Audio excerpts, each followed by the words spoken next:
excellent moment right now to discuss something I've never heard in any of these debates before between two presidential candidates. And Dana, let's talk a little about this. One candidate says not only is he going to put forward a special prosecutor to investigate his rival, but, and this is very serious, he's going to put her in jail if he's elected president of the United States. That's pretty extraordinary. Okay, not to sound too corny, but what makes this country different from countries with dictators in Africa or Stalin or Hitler or any of those countries with dictators and totalitarian leaders is that when they took over, they put their opponents in jail.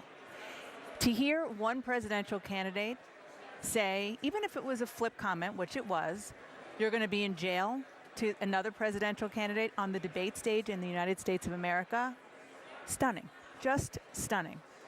Certainly is. John King. Most of his strategy on these issues was clearly designed at listening to his alt-right advisors. This was a Breitbart strategy from the pre-debate and through the debate. And if Donald Trump's goal was to stop the bleeding, and he's bleeding across the electorate, if his goal is to priority one was to stop the bleeding on the right, then it may have succeeded in that. If you look at state by state, if you look at the battleground states, if you look at the demographic breakdowns in the states, he is losing now in a way heading into the last 30 days. Remember, the timing of this is critical. In the last 30 days, there are some people already voting. More people will start voting this week. Even more will start voting after that. Many in the most important battleground states. 30% of the American people last time voted early. That will probably be a little higher this time. So the election is not on November 8th. It is now for many people in the states that matter. And if Donald Trump needed to shore up his conservative base, his team is very happy. He was much more engaged than he was tonight. He was much more aggressive. He did more counterpunching. He got to some of the issues that they believe are her weaknesses. But to Dana's point there, is that going to win you a vote of a moderate woman in the Philadelphia suburbs? I think not. Is it going to get you raves on Drudge and Breitbart and in the conservative media and on another network? You all know who I'm talking about?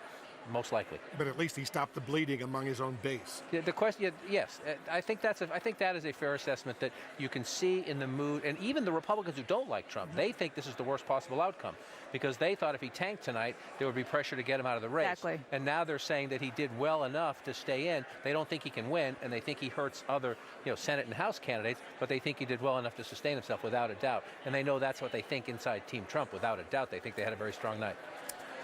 And we're just hearing that Eric Holder apparently just said that Trump's threat was like Nixonian. Not so much the jail threat, but the threat that if he becomes president, he's going to instruct his attorney general to appoint a special prosecutor. It's first of all, I believe it's kind of a misunderstanding of what is even allowed and the way that the process works.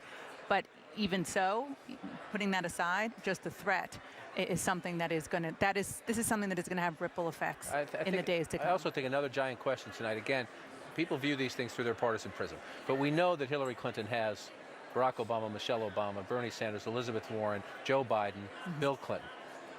Donald Trump has Mike Pence.